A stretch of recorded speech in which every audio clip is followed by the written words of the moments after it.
Good morning, everybody, and welcome to Collected Words, a weekly radio program brought to you by Collected Works Bookstore, your source for all things literary here in Santa Fe. My name is Dorothy Massey, and I am delighted to be hosting this morning's show and presenting to you Forrest Fenn's new book, Too Far to Walk, which is available for sale from his old Santa Fe trading company. We will be talking about that a little bit later. Joining me and Forrest for the first segment of the show is Dan Bodelson, whose wonderful illustrations are throughout this extraordinary book. Welcome, gentlemen, to Collected Words. Thank you. Thanks.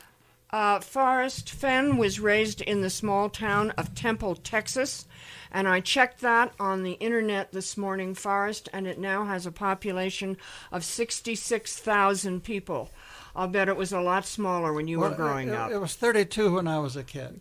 32,000. And Forrest was raised there when news of the Great Depression was being printed in big letters on the front page of the Daily Telegram. Wimpy hamburgers were evidently selling for a nickel apiece, and the movie Gone with the Wind at the Arcadia Theater was a dime. And your bio says, at that point, you couldn't really afford either one.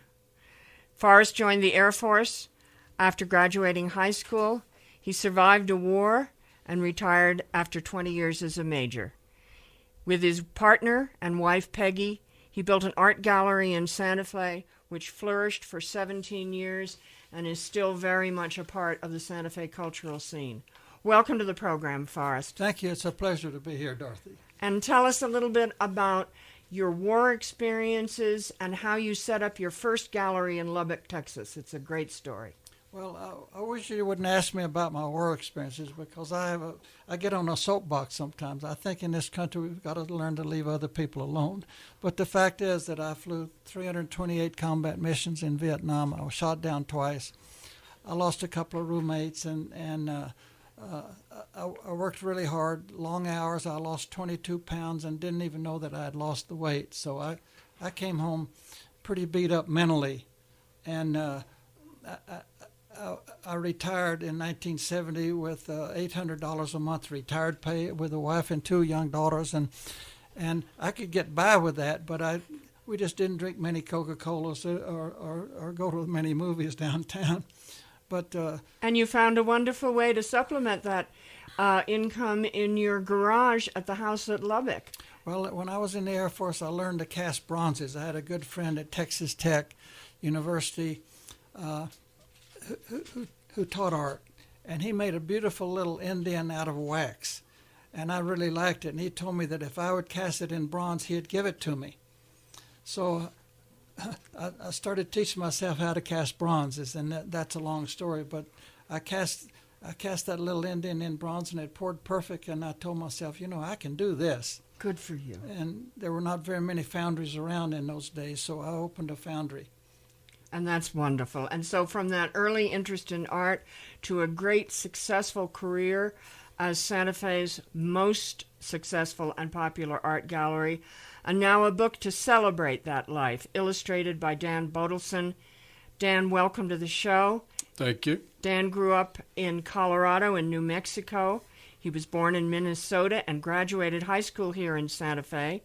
He's pursued art at the California College of the Arts in San Francisco, Oakland, from which he graduated with a BFA. He is in more private collections and museum collections than we have time to enumerate, and your drawings in this book just bring the whole thing to life wonderfully. Please tell us about the creative process that you and Forrest shared on this. It started with Forrest calling and asking if I'd be interested in doing this, and I said I would. And from there it started. He would send me daily his writings and some ideas and where the focus of the drawings might be, and telling me I have got to read these stories. And so I'd read the stories, and sometimes I would do a drawing that was totally wrong. Because my focus was different than his, and it would take sometimes 3 different drawings to get to something Forrest said, that's it, that's what we need.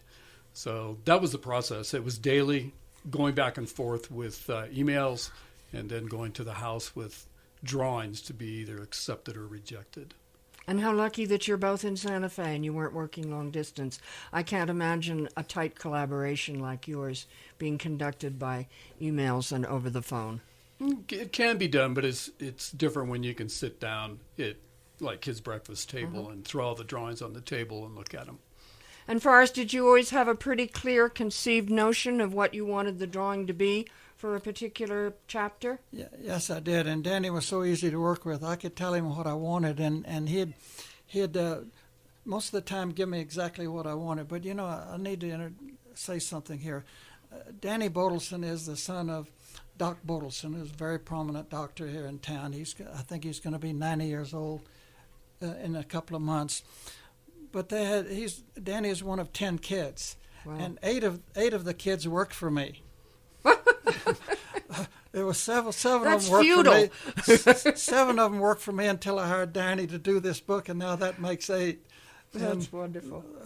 So it's been and I remember Danny has a couple of kids in college now, but I remember when they were born. I mean, I go way back with the Bodelson family.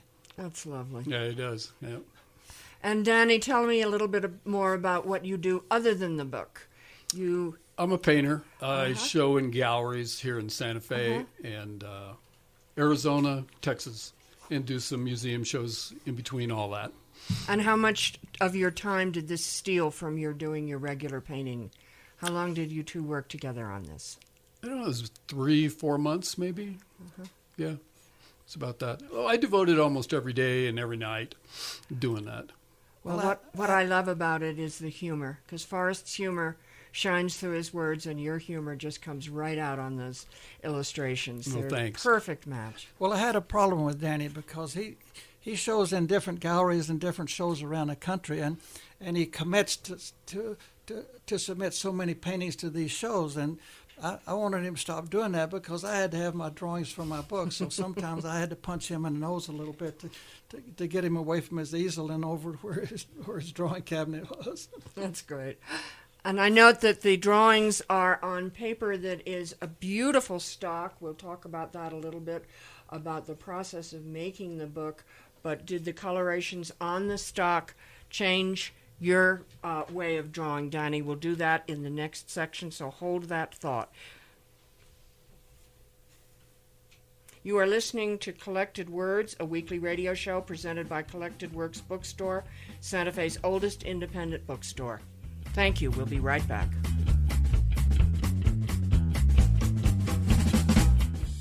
Live, local, and part of the Santa Fe and northern New Mexico community, the radio stations and websites of Hutton Broadcasting reach potential customers for your product or service. Here's what our loyal advertisers have to say. Hi, this is James Callis, and I've been advertising with Hutton Broadcasting since 2007. Attention to detail and quality is what Hutton Broadcasting is all about. Vera and her team have helped me to build my business while making it easy, fun, friendly, new, and exciting. In a word, awesome. Hi, this is Katie Adkins from Tecolote Cafe. My parents started the business in 1980, and my dad didn't believe in advertising, relying mostly on word of mouth, and obviously it worked for him. But since we started advertising with Hutton Media, we couldn't help but notice an extreme increase in new business, and we're glad our advertising dollars stay in the community. Let us help you reach more customers and make more sales. Call us today at 471-1067 or email sales@santafe.com. This hour brought to you by Joe's Dining. Buying the freshest locally grown food. In season is the now famous margarita pizza and caprese salad. Thanks for calling Toyota. This is Jan. Hi, Jan. I've got a couple questions about the RAV4. Would you say it looks better with daytime outfits or with evening wear? Well, it's got a beautiful design, so I'd say it's pretty stylish with almost anything. Love that. And it's got great cargo space too, right? Yep, lots of cargo space and comfortable interior. Pretty much ready for any adventure. Perfect, because there's an amazing sale going on this weekend. Well, that's certainly one kind of adventure. You have no idea. I'll take your word for it. Experience the redesigned 2013 RAV4 with a gorgeous front-end design, chrome-accented grille, available all-wheel drive, and a whole range of comfort features. Book a test drive at your Toyota dealer today and experience the RAV4's style and comfort for yourself. Toyota, let's go places. Visit Beaver Toyota in Santa Fe, or for more information, please log on to toyota.com. Toyota.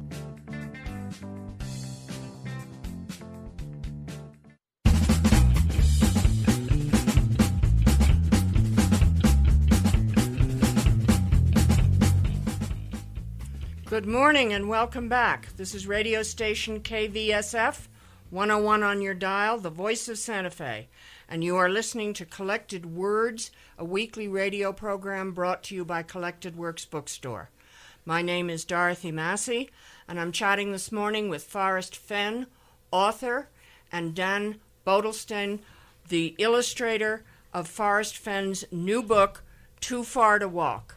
We were talking about Danny's wonderful illustrations and the process of satisfying Forrest's very detailed and very exquisite desires for the illustrations and the humor that is throughout this book.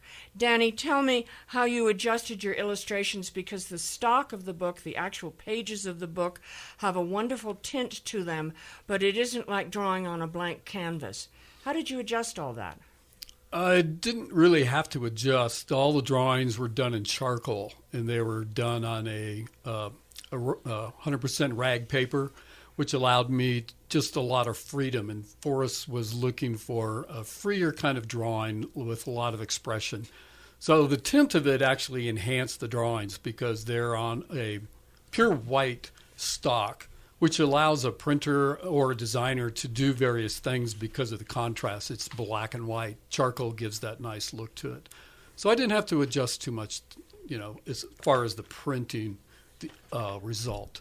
I see. Well, they come across just beautifully. Thanks. And it is a very freewheeling, wonderful set of illustration, and the page placement is perfect.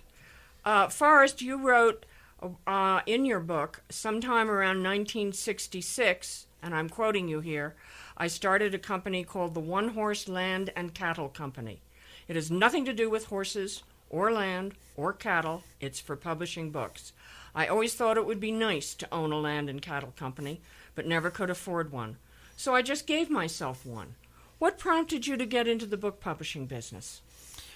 Well, publishers like to do things their own way, and I don't like the way some of those publishers do. They'll put all the color in the center of the book. I wanted my color plates to be in the book where I talked about, for instance, a painting. I want a reader to read about the painting and look on the opposite side and see that very painting. Normally a publisher, professional publishers won't do that, but it was so easy for me to hire a designer and somebody to do the legwork for the book, let bids and so forth, and then just produce a book exactly like I wanted it. You always lose money doing that, but hopefully to make it up in other ways. But you've got the product you wanted with your keen eye for art and layout and things of that nature. That's right, and I'm very proud of my books. You should be very proud of your books. Tell us a little bit about the Starline Printing Company in Albuquerque, which I know you used both for this book and at least a couple of previous books. Well, my first book I think I published about 1982, The Beat of the Drum and the Hoop of the Dance, and I let bids out to different printers. And Starline was not competitive. I printed my first book in Buena Park, California. But in recent years, I've gone asked Starline to bid on my books, and they've come. They really wanted to work with me, and it's been such a pleasure to work with them. And what scared me the first time I walked in their printing room was the floor was so clean. I told myself nobody's working in this room. But I learned that the floors were clean because they were such professionals, and it was really a pleasure. They've done my last two books, printed my last two books for me. And it's wonderful that it's right here in New Mexico. Being in the book business, so often people will say, well, now we have the book launching in 3 weeks, but the books are all still in Japan being printed, and we're not sure they're going to be back, or we don't know what they're going to look like. And then occasionally things will come through wrong, and they have to go through a second printing. The hands-on way that you have dealt with your books is very admirable. And then from Albuquerque, they go to the Roswell Bindery in Phoenix, and you also have a very close relationship with Mike Roswell down in Phoenix, don't you? Yes, well, I think Roswell Bookbinding has bound about 15 books for me, and I knew Mike's parents when they owned the business. They were wonderful people, and then Mike bought the business from their parents, and Mike's a young guy full of vinegar. He has about, I think, 180 employees down there. You go in there and you get OD'd by people running around doing different things, but it's a wonderful thing to watch. And every book that I've written, with the exception of this last book, I've gone to the printer and approved every signature before I let them print it. And then I go to the binder and I get in line. I get in the gluing line and help put the covers on it. And it's a learning process for me, and very rewarding. And Mike Roswell is great to work with. I have to punch him once in a while because I think he's too slow in producing my book, but it works out really well, and I'm very proud of the way he's done my books. Well, I know there's a great deal of teasing that goes back and forth between you and Mike, but the end result is a beautiful, beautiful product. And this book is available for sale at Collected Works Bookstore, yes, but also very much so from the old Santa Fe Trading Company, that One Horse Land and Cattle that Forrest started himself. I want to ask you one little vignette from the book, Forrest, and again I'm reading your words. One of the main differences between highly successful men and most of the others is the way they put words together in a sentence, the way they can persuade and influence and evoke. And I know you were writing this about Douglas MacArthur, but I think it's very applicable to you. And you met the great man's widow in New York many years ago, did you not? I did. I had an apartment in the city, and one time I was down near the Waldorf Towers, and I knew that Mrs. MacArthur was living in the penthouse apartment. And I walked up to the doorman and I said, "Would you please get Mrs. MacArthur on the phone for me?"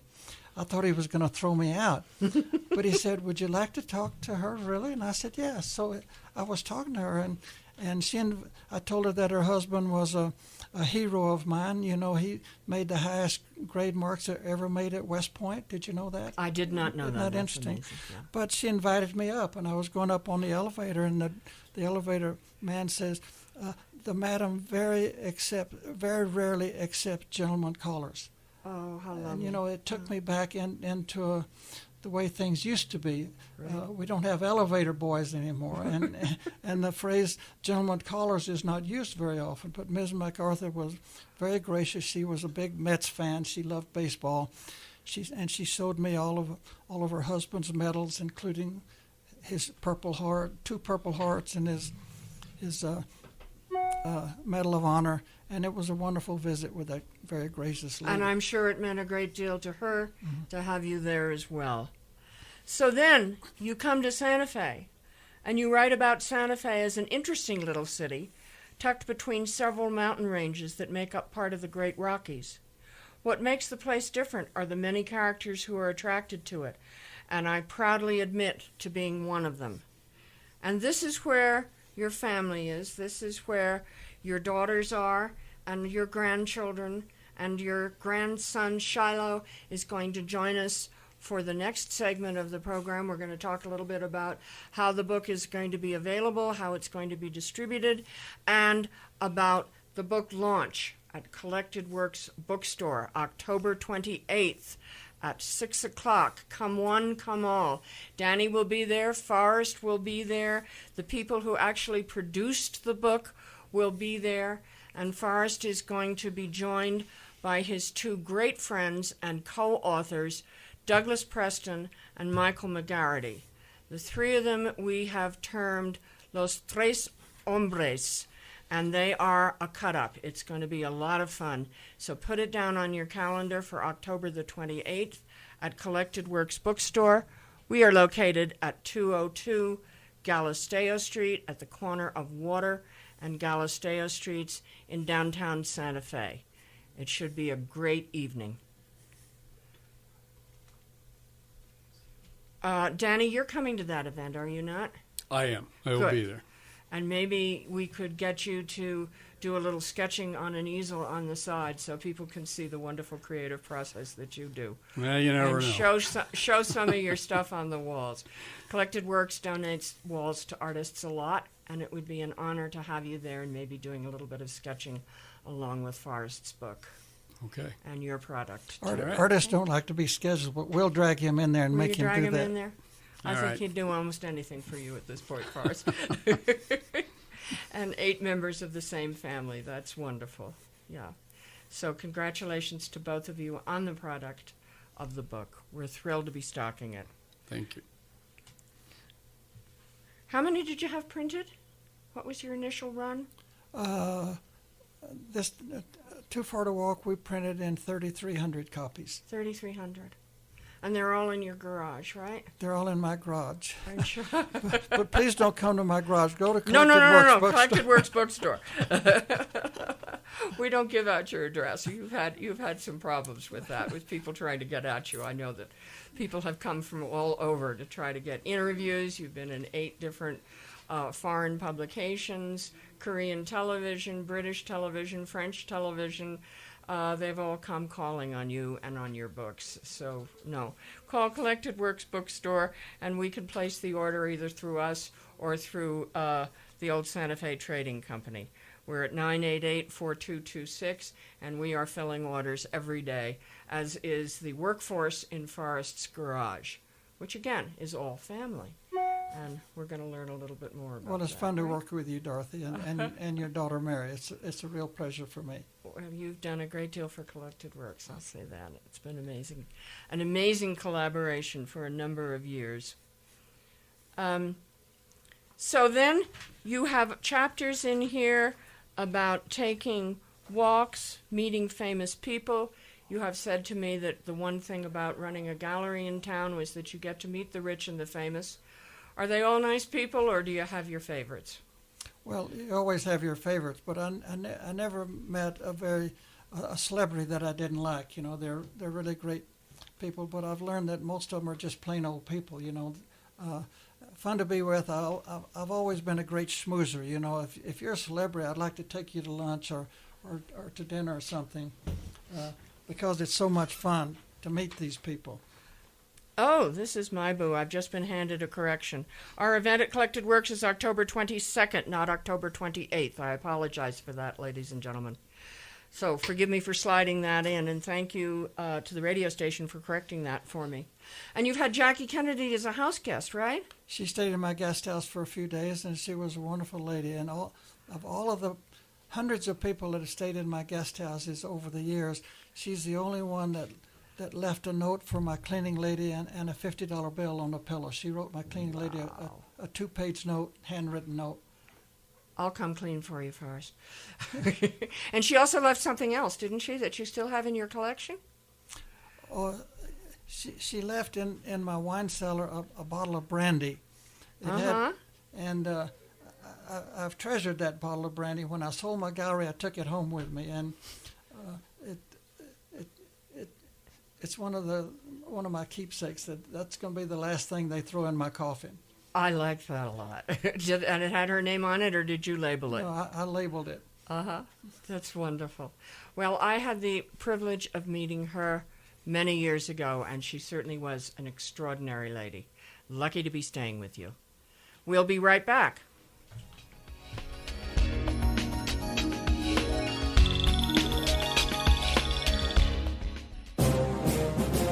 They call me Murphy, and I'm a service tech at Quick Lane Tire and Auto Center. It was 9:30 on a Saturday morning, and a Kona Blue Mustang drove in. I'm due for a tire rotation. Overdue, I'm sure. Well, better late than never. I poured her a cup of coffee, black. Hey, can I hop on Wi-Fi? Sure thing, no charge. She checked her emails, and I checked the tires. Pressure was low in one. Is it bad? It's below the manufacturer's recommendation. Could affect your fuel economy. I properly inflated the tires, then rotated and aligned them. Did our Quick Lane multi-point inspection, too. Looked good. Took about a half hour, tops. Well, you're all set. Thanks for fitting me in. We always do. A Quick Lane tech is always ready to serve. Get extraordinary service for routine maintenance at Quick Lane Tire and Auto Center. With a full range of services, great prices on 13 name brand tires, and no appointment necessary. Quick Lane is ready to serve. Visit quicklane.com. Good evening, sir. I'm Sergeant Crow with the Santa Fe County Sheriff's Office. We are conducting a sobriety checkpoint. Oh, look at that truck. That's the one I want. What do I hear for this beauty? Low miles, good shape, being sold here because the driver was caught driving drunk. Hey, wait. I only had a couple before driving from the bar. If you choose to drive drunk in Santa Fe County, your vehicle can be seized and sold at auction. A sobering message brought to you by the Santa Fe County DWI program. Whoa, a new digital music player. Thanks, Mom. Oh, I'm glad you like it, because I can't wait to toss the big stereo. And now that we got your dad that big HD TV he wanted, we can throw out our old TV, too. Hold up. You can't just throw out electronics. Really? They need to be recycled or donated. And how would we do that? It's so easy, Mom. Today, recycling electronics is just as easy as buying them. GreenerGadgets.org has all the info. We just enter our zip code to find a certified recycling center nearby. There are thousands of them, and new ones are being added all the time. Some of our local stores are even certified recycling locations. I like that. Did you know that some of the stuff in our old electronics could be used to make new products and conserve natural resources? Well, okay then. Let's gather them up. What was that website again? GreenerGadgets.org. We just enter our zip code and go.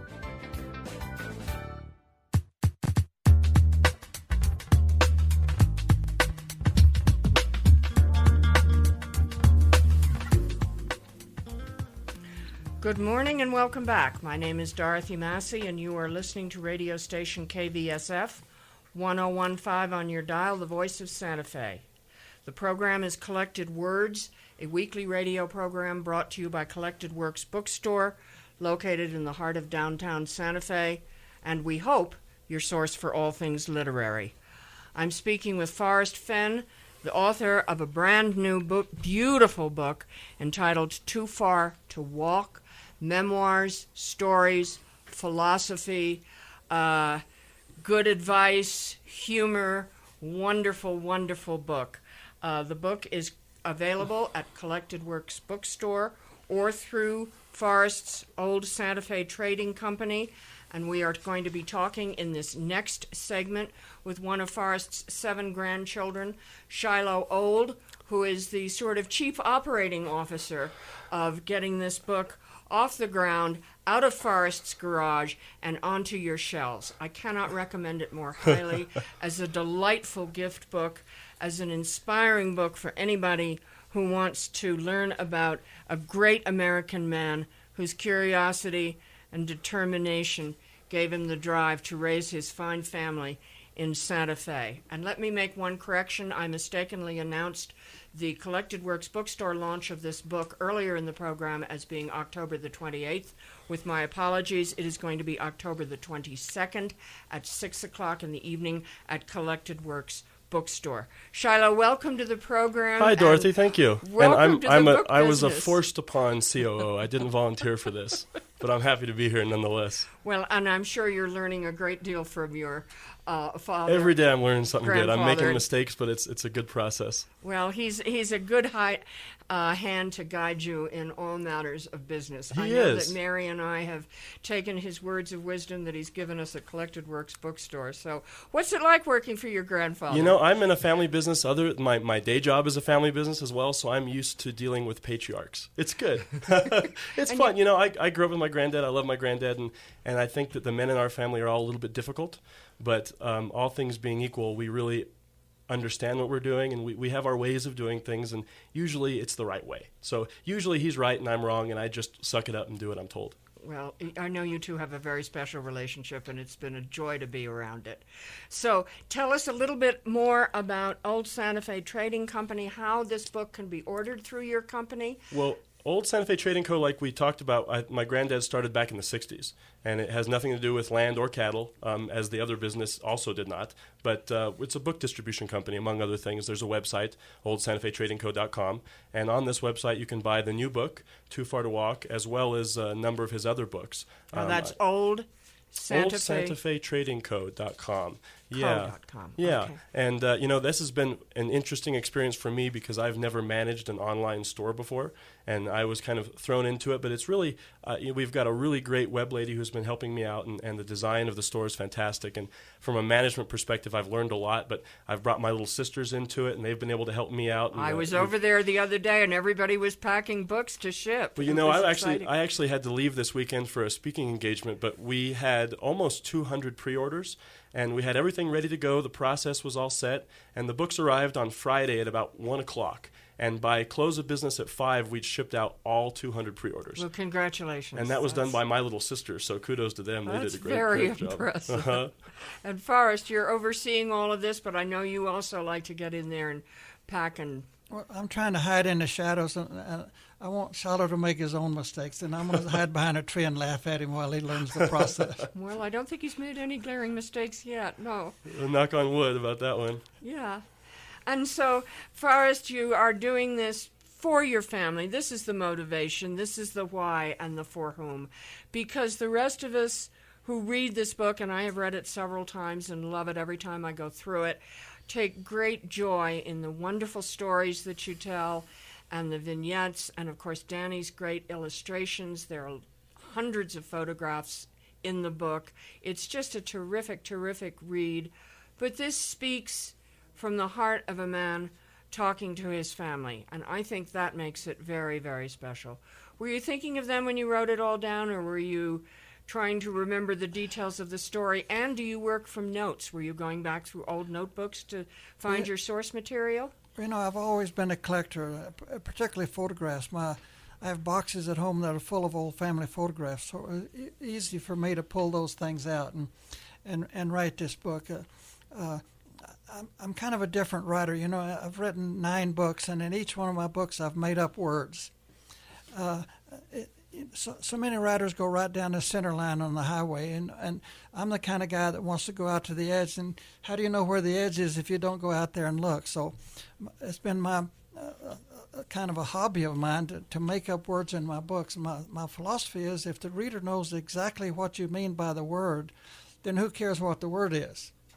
And I've been known to stretch some words in my Thrill of the Chase book. I made the comment that everybody knew that my wife was too good for me, but tenacity was never one of my shortcomings.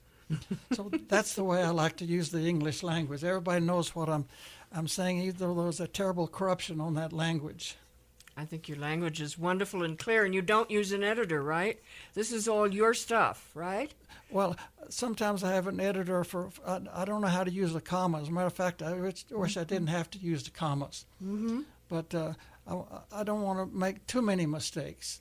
Well, there's certainly no reading mistakes in this, but I think the words just shine through totally as your own.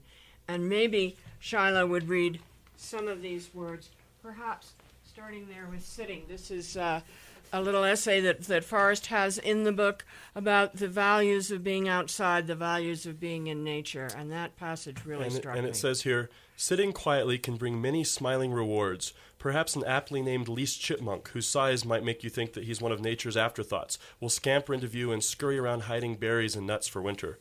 When the snow falls deeply, he'll go into a state of torpor, but will not hibernate. Isn't that interesting? There's so much to learn. And I'm sure, Shiloh, you learned a lot of that with your grandfather. I know he went fishing with his dad. Have you go fishing with him? I have. I've been fortunate. I've been able to go up to Yellowstone with him and been fly fishing with him. And we've had some good days and some bad days. But, he's got a pond here in Santa Fe at his home here in town. And I grew up hanging out in the yard, and there used to be bass and perch. And I remember as a little kid catching perch with brie. and I didn't realize how tasty brie was until I grew up. But I hated it at the time. All I thought the brie was good for was catching perch in Grandpa's pond.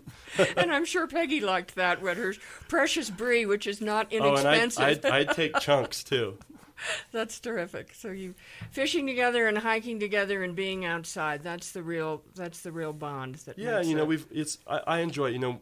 We have a little place up north of Pecos, and he's been up there with me, and we've been fishing in those ponds, and it's cool to get out with him, and he's sprightly for my granddad, and he can walk circles around me going uphill at 10,000 feet. Well, I know there are an awful lot of people that are trying to figure out where the treasure that is outlined in The Thrill of the Chase is, and sometimes people have said to us, well, I don't know, I think that's too far out to look, because he could never carry it that far. And I say, oh, yes, he could. Oh, yeah, you don't know him. He could go very, very far. So you brought a lot of people into town with that Thrill of the Chase book, Forrest. You've brought maybe 30,000 visitors this summer alone looking for that one book, and what you've done for the economy of the city of Santa Fe is, I think, not very accurately measured by anybody that is putting out the statistics from the city of Santa Fe. I think you've done more to restore the economy and the tourism segment of our city in the past 2 years than anybody else. Well, thank you, Dorothy. I had to the chest somewhere in the mountains north of Santa Fe, and I said in my book that it's not easy to find, but it certainly is not impossible. If you can read my book, read the poem in my book, and decipher what the clues mean, the clues can take you right straight to the treasure chest. Well, I know a lot of people have tried just that, and you've got a map in the new book. Tell us about that. Well, Benchmark Maps is a wonderful map-making company, and I collaborated with them. They made a map that shows the area in which the treasure chest is hidden. Pretty much the full Rocky Mountains is pictured in this map, and it's a fold-out in the back of my book.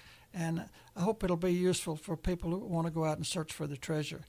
But no X on it, huh? No X on it, no. Forrest gives clues once a month on the Today Show, on the television show, and they've been extremely useful clues. There was one about how many miles west it was of... Go ahead. Well, this lady called me on the phone, and she demanded that I give her another clue because she said it was just too hard for her to try to figure out where the treasure chest is hidden. So I told her that the treasure is hidden more than 300 miles west of Toledo. That pinpoints it, doesn't it? That pinpoints it, but it satisfied her, and so I was able to duck that bullet. Gave her something to think about for a while. That's right. That's terrific, yeah. Well, the new book has this beautiful map in the back, and it also has beautiful stories throughout. Shiloh, not to put you on the spot, but which one speaks to you the most? He's got there are a couple really good ones in here. I like some of his war stories. He's hesitant to talk about those things normally. I know you guys spoke earlier about his visit to Mr. MacArthur's widow. Yes. That's a good one, and I hadn't heard that one until the book came out. So a lot of these stories I had never really heard until I read the beginning of the book. And were you in the gallery when Jackie Kennedy was staying in the I was guest not. house? I don't even know if I was around. I don't know the year, but I might not have been born at that time. Well, it's I think I can remember the bottle. I think the bottle says 1988, so it's questionable whether or not I was there. Terrific. Okay. Well, it's a beautiful gallery, and it can still be seen. It is the Nedra Matucci Fenn Gallery. It is located at the corner of Acequia Madre and Paseo de Peralta, and it is one of the great treasures of the city of Santa Fe. It is a place not to be missed. The works are of museum quality. The landscape is terrific. There's a koi pond, which I think you put in, didn't you? Yes, the we koi built pond that. at the gallery. And beautiful statuary throughout the outdoor garden.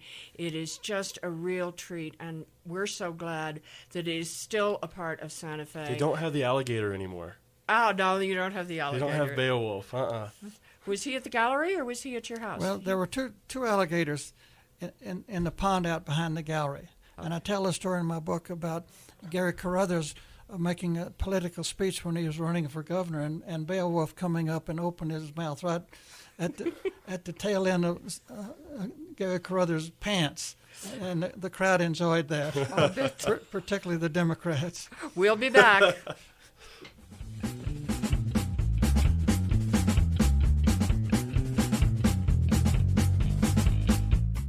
Do you know how unconscious beliefs of sin and guilt are limiting your fulfillment? Hi, this is Mark Perry, hypnotherapist and life fulfillment coach.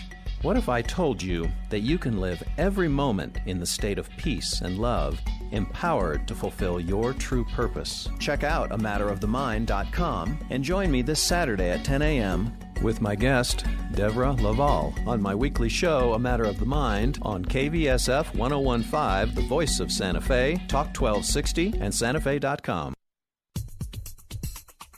Since forming 25 years ago, the City of Santa Fe Arts Commission has created and supported more than 200 arts programs and provided over $20 million in funding to community arts organizations. The Arts Commission thanks you, Santa Fe, for your excellence in the arts. The City of Santa Fe Arts Commission, proud to serve Santa Fe's artists and art organizations. We look forward to many more years of creative partnership.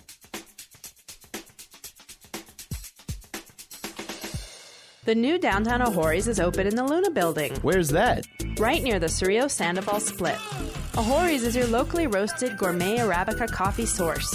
Handcrafted espresso drinks, house-made chai, fine teas, and unique imported housewares. You open Sundays yet? Yes, the new Luna O'Hore's is open Sundays 9 to 2. What about parking? Lots, and it's free. Come experience the local tradition. O'Hore's, Santa Fe's premier coffee roaster. Find us at ahorescoffee.com. Santa Fe Public Schools need your help. With your generous donation, every dollar you give goes directly to the classroom and the kids. Please donate now. Go to dollarsforschools.org. Hey Santa Fe, I'm Ian and I'm 8. I love field trips. Dollars for Schools gives our teachers money for awesome field trips. Learning is an adventure, and taking an adventure is even better. Buses are expensive, but Dollars for Schools will get us moving. Thank you, Dollars for Schools.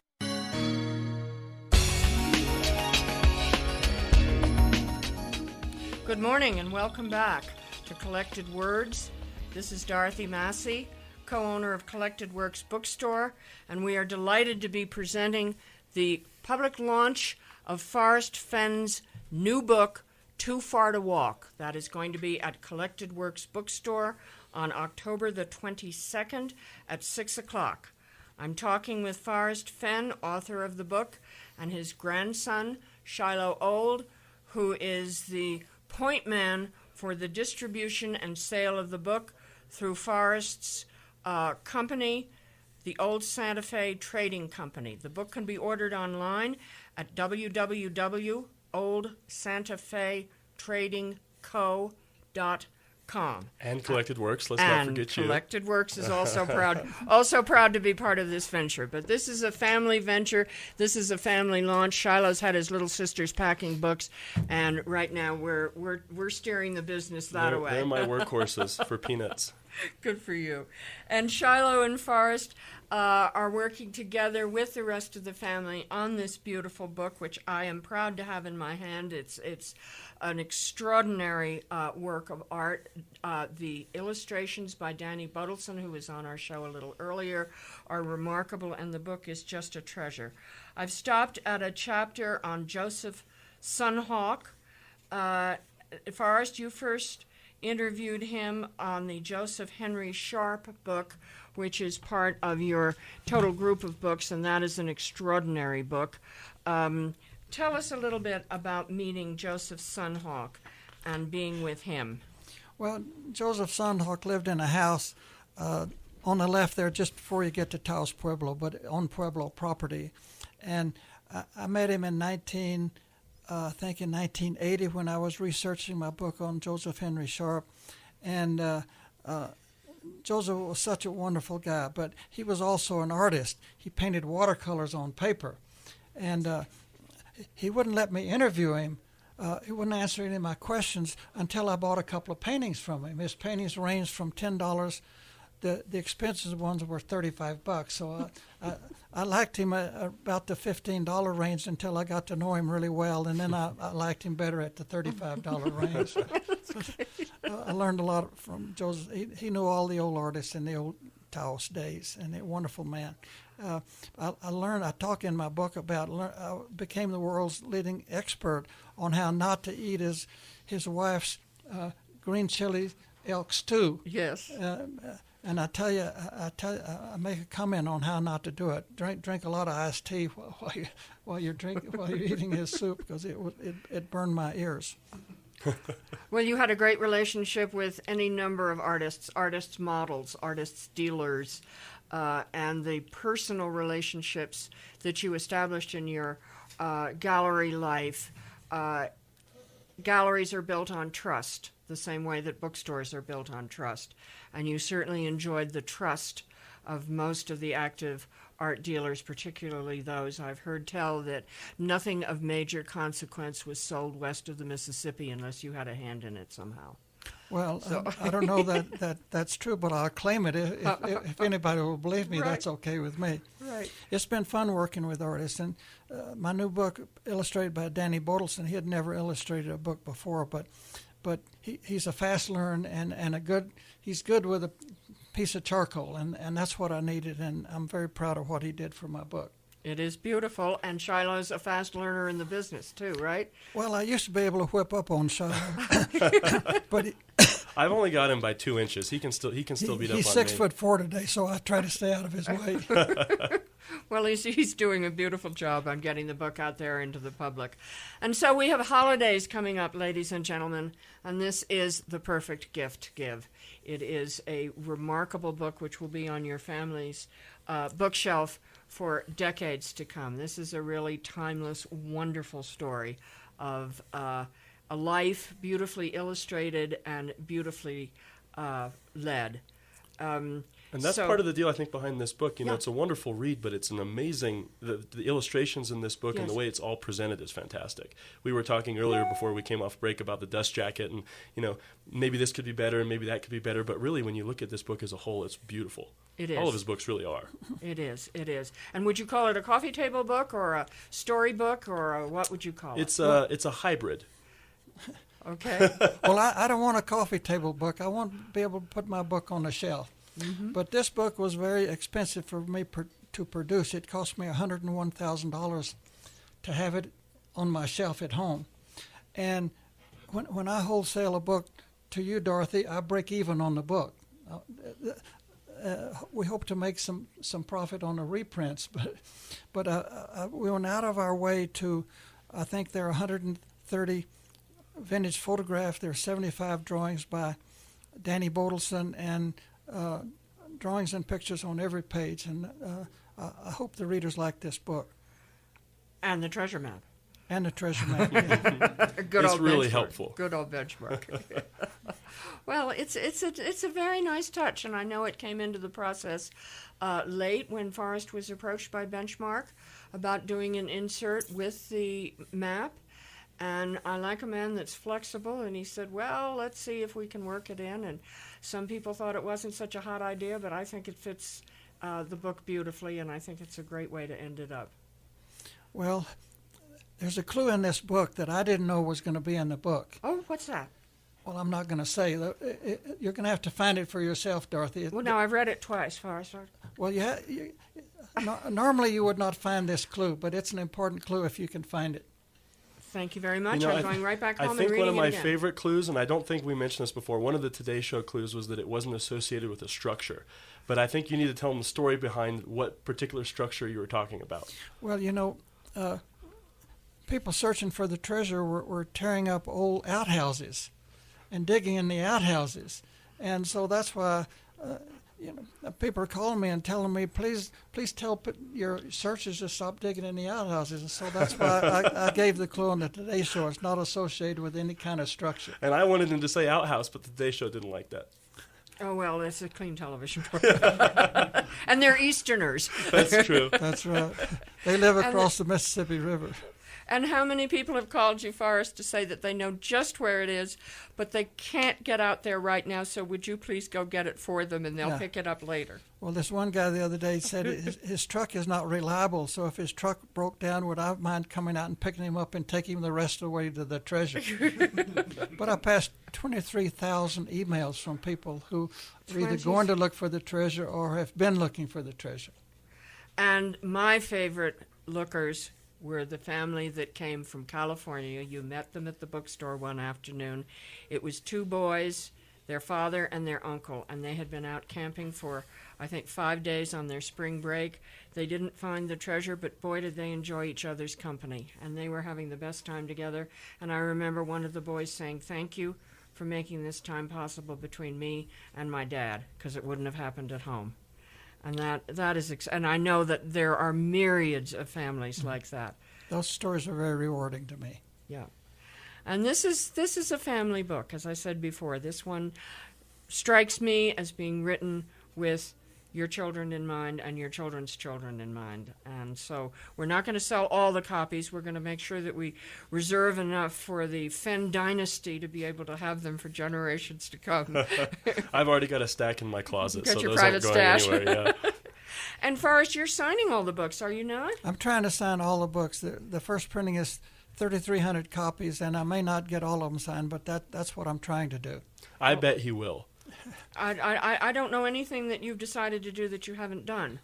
So I think we can pretty much assure the buying public that if you buy a copy of Too Far to Walk, either through Collected Works Bookstore or through the Old Santa Fe Trading Co.com, that you will get a signed copy of We're Mr. not guaranteeing it, but we're going to try our best. Right. And if we don't raise the price on it. If a buyer wants it inscribed, I'll do that too. That's very generous. That is very generous. Well, we can take care of that. That's terrific. So, Forrest, any last words on the book? Well, I think this is my last book, and I've said that the last 4 books I've written, I've said it was my last book. But a person called me on it, says, you always say it's your last book, and my comment is, how can I have another book if I don't have a last book? So I'm looking forward to the next one. I'm thinking about writing a children's book now. That'll be and fantastic. it will probably be my last book. For a while. For the 4th time. I've come full circle. I want to read some. Well, first of all, Shiloh, thank you for Thank coming. you very have much. Any last, Happy to be here. Last views from the garage? The garage is whirling and turling. We're getting books out. Good boy. That's wonderful. I'm proud of you and your siblings. I know you were working those sisters hard the other day. They're doing the work. I'm just playing on the computer. I've been told I'm not allowed to touch an envelope. Oh, okay. So that's Piper's job. That's Piper's job. I'm going to close with a quote from the book. Actually, it's the introduction to the book, written by Forrest's great friend, Suzanne Summers. And Suzanne writes this: "There is no one quite like Forrest Fenn. He is a true American, a brave and honored U.S. Air Force airman, and a recipient of the Silver Star and the Purple Heart. I also know him to be a quiet philanthropist who runs programs for disadvantaged children, not to mention an incredible husband, father, grandfather, and philosopher." Thank you for that, Suzanne Summers. That's put beautifully. And I would only add to that, he's a heck of a storyteller and a wonderful, wonderful author. It has been great fun talking to you, Forrest, and to you, Shiloh, about this book. Everybody, Google it, go out, find it, and give it to somebody for the holidays, because it's a perfect family treasure, and Collected Works is proud to have presented it to you. And we will be back next week. We have some wonderful shows coming up. We will be doing the public launch of Forrest's book at Collected Works Bookstore on October 22nd. See you then.